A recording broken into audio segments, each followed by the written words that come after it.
Hello, I'm MBX3Cat and welcome back to another episode of my Minecraft Xbox Update Adventures Let's Play. This is a Let's Play where we've been playing through the various updates that have come out for Minecraft on the console, building stuff, killing stuff, and of course, destroying stuff. And in today's episode, I wanted to work on a brand new build. I kind of had the idea that I just have a lot of spaces in the world I'd like to build something in. You know, it's been a while since we just started let's just build something medium-sized in some places. And one of those places that's just kind of a dead place and kind of confusing to most people is this area right here. As you can see, it's a really weird patchy area of ice because it used to be a frozen ocean, and I guess it started melting and then stopped melting. I'm not entirely certain on how this happened, but basically, because you know how it is right now, is there's this really confusing part of my world where, as you can see, there's just a random gap of ocean in a place that doesn't make sense and which I'll never use a boat on because it's not connected to the rest of the ocean. And I figured rather than just leaving it to be like a confusing anomaly, why not turn it into something, or like at least put something there so that it almost makes some sense. And that's what I'm going to be doing in today's video because I figured let's build an oil rig. I'm not sure what I can actually do with an oil rig, but I have this big gap anyway, and one of the things you can do with an ocean, or one, I built this giant boat, but one of the few things that made sense to me to build an ocean was an oil rig, because, we've all seen the movie shots, or like some still shots of like, an oil rig that's just surrounded by nothing but ocean on all sides. Well, why not have one that's like somewhat close to the surface, and then we can be like, oh yeah, well, there's an oil rig here, we can land on the elytra, and in case you're curious as to why there's ice everywhere, well, Minecraft global warming, or something along those lines. We can we can work out the details later, but what's important is that we can have like something here, and then we can work on all the extra stuff on top of that. So it should be a lot of fun, and we're gonna start with a circle because in case you're curious, the thing about an oil rig is I looked up a few pictures because again, I'm sure everyone can picture them just about the same, but I had a billion questions of like, how do oil rigs actually function? And I guess it's one of those things where like everyone knows they exist, but like no one ever like asks the questions beyond that. Like, how do you get on an oil rig? And I'm pretty sure you use helicopter pads. Every single oil rig I've ever seen that I looked up is like, oh yeah, there's some form of helicopter landing place. So I'm pretty sure you take helicopters, but like, there's no ladders on the side, and they're surrounded by nothing, and it's just questions like that. There's like, someone should ask these questions, and that makes me wonder, like, there are so many things out there where like you don't really know how something works until it needs to come up. Then you're like, oh yeah, actually, I guess I never knew about this thing. And I guess those are the interesting things in the world, right? The things that you should know about, and you kind of know you should, but you just assume like, is it important? And you usually go for no. And again, that's just something I find interesting, and that's also a lot of what I cover both on this channel and the other channel. But like, there are tiny things that you don't realize you need to know until you learn them, and it's sometimes useful to teach people those things. So, for instance, I have no idea how. I'm going to be honest. I don't know the entire science behind like how oil rigs operate. Like they drill oil from somewhere, but like they do that by putting air in there or something. It's this magic machine, and again, it's one of those things where maybe next week I'll just do a whole episode on the science of oil rigs or something like that. But no, today we're not here to talk about oil rigs because it's not really the important thing that I've been up to this past week. Although, maybe like if you work on an oil rig, because fun fact, one of the things I do know is that oil rig jobs are one of the like best paying types of job you can get because they're so risky. You have to be away from people for months at a time. But the upside is you get a lot of money. Fun fact, if you like money, apparently oil rigs are the place. And as well as getting a lot of money, you get like 3 months off at a time. Because again, like if you work somewhere remotely, you work like 3 months on the oil rig, then you get 3 months off, and I've heard it's just wonderful to have those 3 months off. So again, if you want like independence from the world for literally half your life, apparently an oil rig's a good place to do that. In fact, there's actually a lot of jobs in the world. I feel like we should maybe advertise them more, where it's like, if you care about just making money for some amount of the year, and then, like spending the rest like having fun, then, is this correct? It is correct. There's a lot of jobs out there that are like that, but I feel like we should better advertise so that people know, like, if you want to trade your time for money, because let's be honest, that's what a job is, right? If you want to trade your time for money, here are the most effective ways to do it. Like, or maybe that's just me, because I always hear, like, there's an American show, right, about crab fishers. I haven't watched it, but I've heard about it. And it's like, oh yeah, crab fishers make all the money in the world because that's how crab fishing works. And it makes you curious. Like, so crab fishing is apparently a lucrative industry. I didn't know that. I didn't know crab fishing was one of the options I even had available to me, if I'm being honest to you. And it's just one of those things that's interesting. Anyway, what have I been up to this past week? That's what I talk about. Well, I build things on the Let's Play, in this case, the oil rig. There's going to be 4 of these, so I don't know how it's even going to fit anywhere, because I think I built this way too big. I guess we'll just have a big oil rig. I said it would be medium-sized, but I guess it's going to be pretty big now. But, again, that's fine. We can we can work it out. We've got plenty of stone. It'll be just fine. So while we work on the ore rig, let me tell you what I was up to this past week, because a lot of people are curious. It's like a what's been going on in your life toy cat kind of series. And yeah, basically this past week I went to Iceland for the first time. So I do a lot of traveling. Everyone knows that. I try not to talk about it too much because like for a lot of people, travel isn't interesting or it's not relatable. You know, whatever the thing is. Like some people don't want to hear about travel, so I try not to force it down people's throat unless it's like too relevant. So yeah, basically because of it, you might know I've been to a bunch of countries, and I went to one of the ones that I've been wanting to go through to for literally forever, and that is Iceland. Iceland is just like it's inside Europe, but it's like one of the furthest corners of Europe. Like it's like 3 hours from the UK, and the UK is like pretty far out from the rest of Europe anyway. And basically, yeah, I went there for the first time, and it was pretty exciting. So also wait, we have to now pick some number of blocks to go this way. I guess we'll just go to this edge here. And then we have to do the same thing. So I should have probably counted that number of blocks, but we didn't. So we'll just kind of roll with it. And I messed that block up there too. But yeah, basically while we work on this, yeah, I went to Iceland for the first time. And it's one of the most interesting countries. Because a country like Iceland is just so cold. Or like so, you know, like prone to Arctic. Like it was November, but the average temperature was like -3 degrees or something. That's Celsius for the record. But like, it's so cold, and it just raises questions about like, you know, again, the life here is so different. And one of the like points that we raised while we were talking is like, imagine you know, trying to explain like other countries to someone who's only lived in Iceland, who doesn't know about, you know, the internet or like how temperature works elsewhere, where you're like, oh yeah, so you know how you know how here what you have to do if you're cold is you go, you know, if you're cold, you go inside and you warm up like under some blankets, or if there's heaters, you turn that on or whatever. You have to explain like, oh yeah, so it's funny, in most other countries in the world, for a lot of the year, you go inside, you go outside if you want to be hot, and you go inside when you want to be cold. It's a fairly recent revolution, but a lot of countries, you can be colder if you stay inside than if you go outside, right? Like that's just a thing. Like if you're in, is California a good example? Yeah, I think Arizona's the famous one. But there are some places where you will die if you go outside. But inside it's nice and cold, and nice and warm. Oh, yeah, no, nice and cold. And it's fascinating that like to some people that must be an astounding concept. Because again, everyone, even if you live in a warm country, it gets cold sometimes in the year. But like the warmest temperature you get in Iceland was like I think in the summer the average like high in a day is like 13 degrees, and it's like that's pretty cold day by my standards. Maybe the sun makes it better, but still, you know, it just makes you realize that like. For some people, things are opposite, and I guess even the fact that like you know people can live in these conditions makes you realize that like you know the things you consider to be necessary in your life aren't always necessary. Like some people are like, you know, if you know it has to be at least whatever, you know, mental temperature you got in here, like otherwise they'll be, you know, just freezing. Like some people are just like that, like they have to have some minimum temperature in their life, and that's why people go on holiday to like these hot countries, right? 'Cause it's like, well, I mean, that's the one thing that's enjoyable in the world. But some people don't get that, you know, anywhere in their world, and it's just something interesting. Anyway, so moving on from that, also I spent a lot of time in London, various airports, flying around, and yeah, honestly, I feel like I spent a lot of weeks like just playing games because November came around. November's video game month. I said it enough times. I won't talk about it too much again. But you know, like playing a lot of video games was fun. But it's kind of cool to be back, you know, doing the traveling thing again. And again, I know that's like a rare, unique opportunity. But you know what? If you work on an oil rig, maybe it's not so rare and unique. Actually, you know, I'd love to like meet someone in these weird professions, like, and just talk about it for a bit. Because I feel like you find the most interesting things out when you talk to someone directly. One of the things I was thinking about a lot this week is, or like again, I wanted to make a whole video, maybe a 2-cat video on this. But I want to make a whole video on the idea of like straw manning, or like so it's one of the logical fallacies. But it's basically the idea that like when people argue with people, or not even just argue, when people think about people, you never think about like a person, or if you're angry at someone.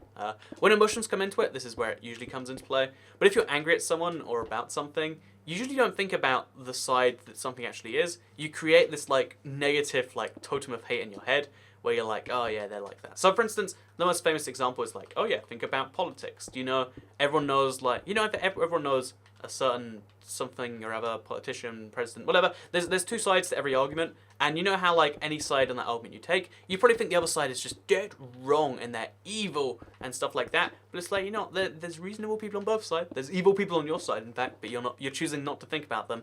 And it's just one of these interesting things where like I've been thinking a lot about the idea that like people like to have simple black and white situations because it's so hard to like get the detailed situation in something where it's really easy just to say like, oh yeah, I am right and they are wrong, or like this is right and that is wrong. But the truth is most things don't entirely work that way. Also, I didn't realize how much time it would take to like actually do this. Like I've been working like full throttle trying to get this thing done, but it's like it's taking a surprising amount of time just to make like the basics of the oil rig. But you know, that's fine.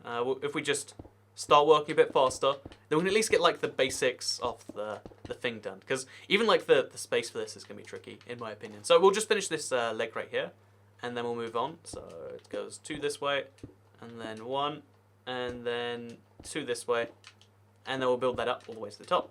And then we'll go back in, we'll get the night slept, and then we'll look at our rig, which right now is just like two little circles. I worry by the end of the episode we'll just have the 4 circles and that's it. But like, we'll make buildings happen faster some way. But yeah, basically a lot of people like to just portray the other side as being, you know, something's evil about it, something's not right. And that's like a problem I see everywhere on the internet. Like, for some reason, the easiest way to get someone on board with something is to just admit that, you know, just say like, the other side is evil and this and that, because it's really hard to say like, oh yeah, well this side thinks that and that's not great, and this side thinks that and that's a little bit better. Like it's hard to get people passionate about that, right? But what is easy to get people passionate about is like, well, this literally wants to kill you. You know, I don't know what this is in this context. Also, I guess we'll go just past this ice and then onto the ground.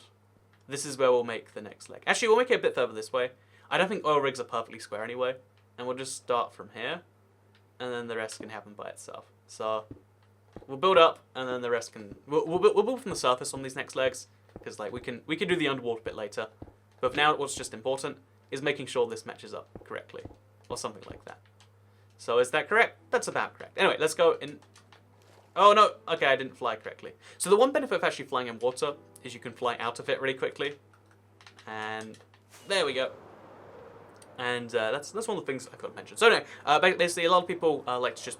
That's why when you get into an argument, like the number one thing in an argument... So this is a tip I've known for quite a long time. I never get to use it because I don't deal with people who have these constant arguments with each other.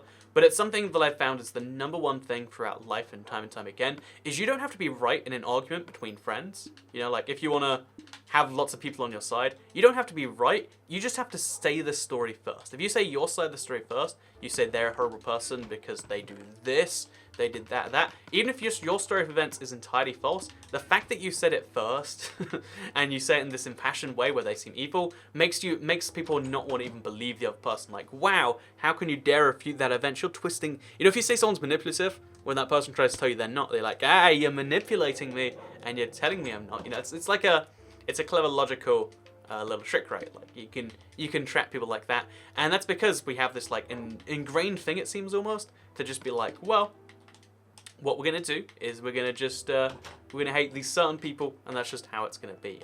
Because again, see, people like the easiest way to get people on your side is to turn the other side of the argument into just this evil thing, and that's something I've been thinking about a lot lately, because it just happens all the time, all over the place. And I wonder what the way to stop it is, because even like, okay, even on YouTube, let me make this like a little bit of a personal thing. Even on YouTube, right?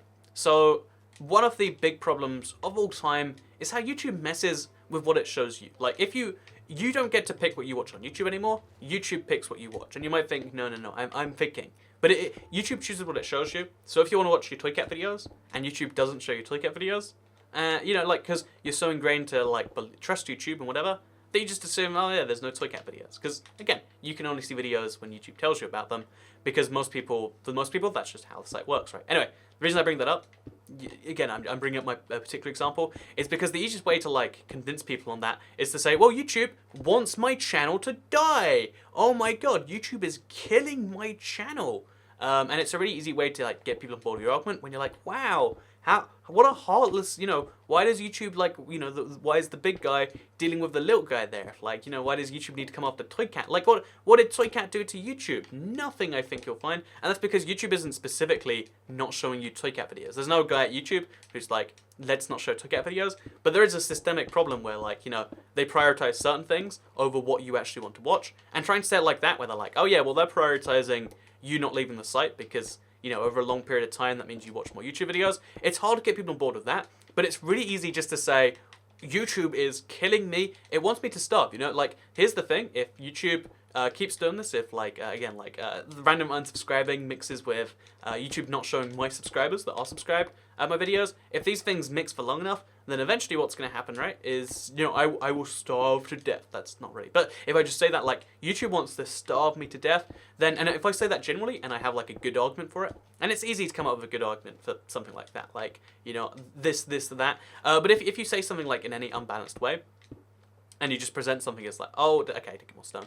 If you present something like that, then it's really, really easy to get people on your side, and it's really, really easy to, again, like, rally them for whatever, like, oh, go support me on Patreon or whatever, and it's something you need to do in some cases, and I try not to do it, and maybe I've done it by accident, but it's what most YouTube creators, you'll notice, actually do, and it's one of the things which I find to be fundamentally, like, just a problem with how people work, because if you don't do something like that in a lot of cases, you don't get people, like, pumped and motivated. Like, that, I feel like we need to have, like, a big movement in the world of, like, let's be reasonable human beings. Like, every time we see someone who's not being a reasonable human being, let's just look at them and say, you know, that's not cool, rather than saying, oh yeah, well, they're just doing it because they, you know, they're playing tactical games and they want to get this achieved and that being achieved.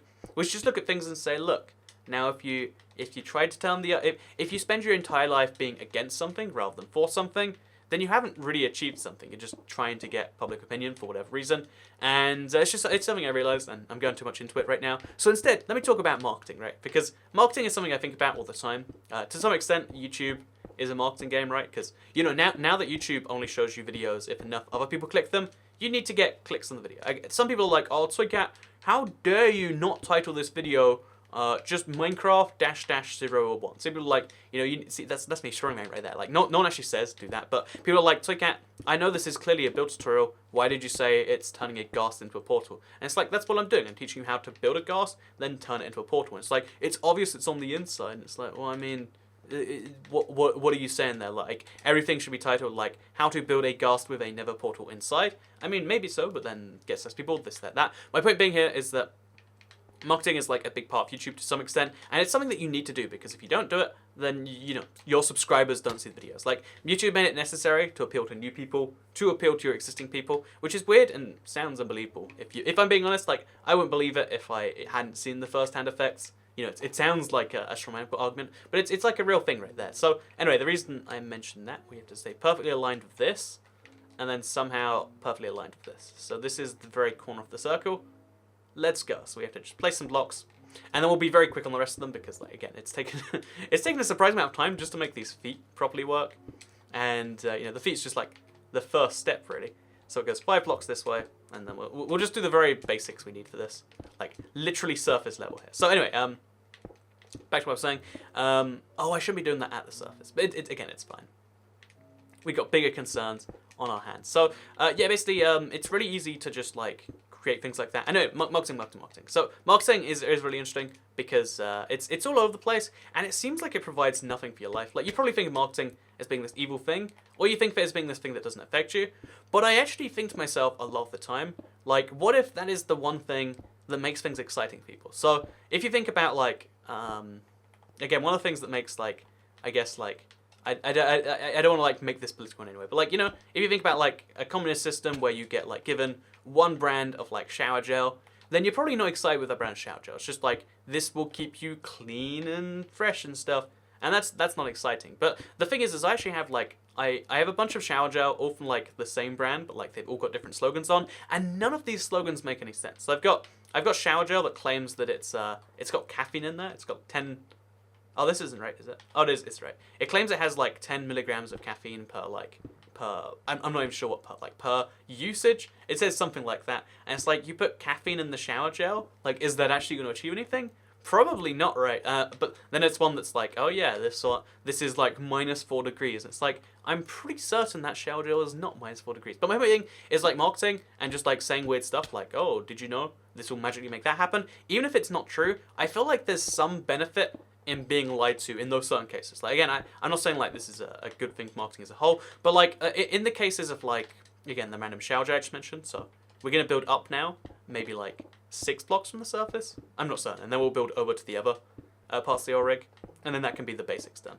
But basically, there's a lot, like, all those things, for instance, they actually feel like they're working more. Like, it feels like it's cleaner and it's better spelling, just because it's like, oh yeah, this and that. And a part of it just, like, sinks into your brain, and even though you know it's not true, like, it's working. And a lot of people might even think it's true. They might be like, wow, -4 degrees, that has to be cleaner than using a shower gel that's, like, how many degrees a normal shower gel would be? Like 37, 30? I don't know what actually room temperature would be in a shower room. 15 degrees? Something like that. But, like, my point being is rather than, like, marketing has, like, some subtle effect on you, and I think that's one of the magic ingredients that makes things better. The fact that we're surrounded by it all the time, like, it makes you want things more than you otherwise would, which is bad for some things. Like, I think if marketing for things that are bad for you, that's terrible because you want the bad things. But if it's marketing for something good, if, like, let's say I had a smelling problem until I saw -4 degrees shower gel, and I'm like, wow, I have to be that clean, then, if it makes you want to do things, then you can probably use it in a good way. And if it just makes you do something that's, like, kind of neutral, that must be a good thing too. Because one of the big reasons I mentioned this is one of the big trends I've noticed, at least in cities everywhere. So if you live in a city, you'd notice this too, is healthy food is what everyone eats, right? Like, everyone's eating some form of healthy food. That's just food now, right? Okay, so we're gonna build. Oh no, I want to go one bit higher. Like, you really can't go too high on this oil rig, I don't think. So we'll build across from here, so it can go inwards there, etc. And then we go outwards like 2 blocks, maybe 3 blocks, and then we'll build over to the other oil rigs, and we'll try and connect it up. We probably can't do all of that today, actually. There's a lot of stone required in this, because it got bigger and bigger and bigger, and that's not good for business. So we'll build over to there, we'll build all around it. We have to build like a big flat area, and while we do that, I just kind of want to mention that, like, when it comes to, like, healthy food, I've always wondered why healthy food really does, or, like, food that's marketed as, like, oh, super vitamins and ultra mega vitamins or whatever stuff you hear about food, even though you know it's, like, fake and you know it's, like, not a real thing, for some reason, eating bad for you food, in big air quotes, makes you feel bad, whereas drinking a smoothie, every time I drink a smoothie, I genuinely feel good, right? And, maybe there is some science behind it, but what I've always figured, I think this is lined up wrong. Oh, no, it's lined up right. What I always figured it actually must be is that your brain subconsciously is buying into it, whether you think you are or not. Like, I don't buy into, like, oh yeah, these pomegranate seeds are literally a miracle. They, like, they have 60,000 antioxidants. I'm just making up terms right here, but, like, that's what they do too, I'm sure. Like, even though I'm sure that is, like, there's no truth to, like, that actually making you feel good, I think part of your brain's like, well, I mean, clearly it is, and it makes you feel better for it. Because have you noticed how if you do go into, like, some form of health kick, if you eat something like cookies, it generally just makes you feel bad. Like, think about whenever you go into, like, luxury, if you ever see, like, luxury flights, or you see luxury this or that, you'll notice how, like, they always provide healthy food. Like, luxury is healthy. You would figure, like, what's the most luxurious thing? And, the answer would be like, oh yeah, the 60,000 times chocolate ice cream or something. But the truth is luxury gets healthy again, because that's what rich people want. But, I mean, some of that must be because, like, oh yeah, if you're famous, you care a lot about your figure, and, healthy food can taste pretty good if it's expensive. But I assume a part of it is that you actually feel better when you're doing something like that, because there's some magic effect in your brain. I don't understand how it works, and I don't think it's actually magic. But I've always wondered, like, there is some good in the world from, like, the world just telling you a bunch of stuff that's, like, dubiously true, and that's, like, what some people need in their life. So as long as it's not telling you to do bad things, so. One of my favorite examples of, like, this is quite questionable is ads for, like, cigarettes used to just be like, oh yeah, smoke these cigarettes, they're good, they're better than the other cigarettes. But then at some point, like, cigarette ads realized, like, instead of cigarette, I think cigarettes is the international term, right? The tobacco smoking. For some reason I assume cigarettes is an English, like, only word, like, just in the UK. I could be wrong with that, I'm sorry if I am. But my point being is, so tobacco cigarettes, like, they used to just start by advertising, like, you should smoke our cigarettes, they're better than the other ones. But then they realized all you have to do is, like, show, like, someone cool smoking cigarettes. Like, this is a real thing. Like, you might think it's, like, a joke thing, and then people will be like, wow, I'd like to be cool like that. Clearly a part of my lifestyle I need is cigarettes. Like, you sell people, like, the vision of something, and then you add in, like, your product here. So, if I made videos and I'm like, here's the most successful, knowledgeable person ever. They know everything about Tuvalu and about the strawman argument techniques in the world. And, then it shows out, like, they're having the best life, they're rich, they're famous, they live in a mansion. Oh, and then they're watching a Toy Cat video. You're like, wow, clearly I should watch toy cat videos too. But even if it sounds ridiculous, and whenever you consciously think about something, maybe it like undoes that. But like because you're not consciously thinking about it, you're either unconsciously thinking about it, or like it's somewhere in your brain that it's happening, and it's something that like a part of me doesn't believe, but it seems to actually happen. So I know, fun fact, maybe you know it or not. But with that said, today one more thing I wanted to do. I said I wanted to have a helipad, and even though I have basically nothing here, let's do that anyway. So the helipad will start, like, I guess a block forward from here. So, like... Oh, my phone is ringing. I need to, like, turn that off right now. No! See, I should have just ended it right there, right? It's, like, something important I'm pretty certain to. Like, it's a number that I was somewhat expecting. Anyway, with that said, well, look, it looks like one I was expecting. With that said, I hope you all enjoyed this video. I had a really fun time in Iceland. I've had a really fun time this last week. And I really have been enjoying the Let's Play too. I know it's like a lot of people have been saying that, like... Also, I think this should be the landing place. Yeah, let's... Like, between these two spots, we'll just, like... We'll work out exactly where this is going later. But we'll do, like, the same size circle as that. Maybe a bit smaller. But we won't even have the first two blocks. So, like, go out, and then it's 2 blocks this way. And then it's 4 blocks this way. And then we go in, and then it's 2 blocks. And then we go in, and it's 1 block. Then we go out, and it's 4 blocks. And then this is going to be like a helipad eventually. Maybe it should be raised up a block. Maybe it shouldn't be. But like it needs to go out from the edge of it so you can land in a safe place. Anyway, with that said, hope you all enjoyed today's episode of the Minecraft Let's Play. Like I said, have a lot of fun this week lately. I'm glad a lot of you have too. Maybe you learned something in there about marketing. Maybe you learned something about the strawman technique. And maybe just learn, like, you know, when it comes to like these big debates about what we should do, like real decision affecting things, if you get tied up into just hatred and like thinking that the other side's terrible, and you know, rather than being against something, be for something else. It's harder and it takes more time and maybe more research, but that's the truth behind how you do stuff. Like, you know, it's easy to be against, like, if, for instance, if you're against murder, rather than being like, oh, people who murder are the worst, be like, you know what we should do is we should make it so you get punished badly if you murder. There we go. There's an idea. Also, this is wrong. But, you know, anyway, my point being, thank you very much for watching this video, and I guess I'll see you all in the next one. This oil rig is, like, really coming. Like, I thought I'd done basically nothing this episode, but there's a lot here. So thank you very much for watching. Turn on notifications. Goodbye.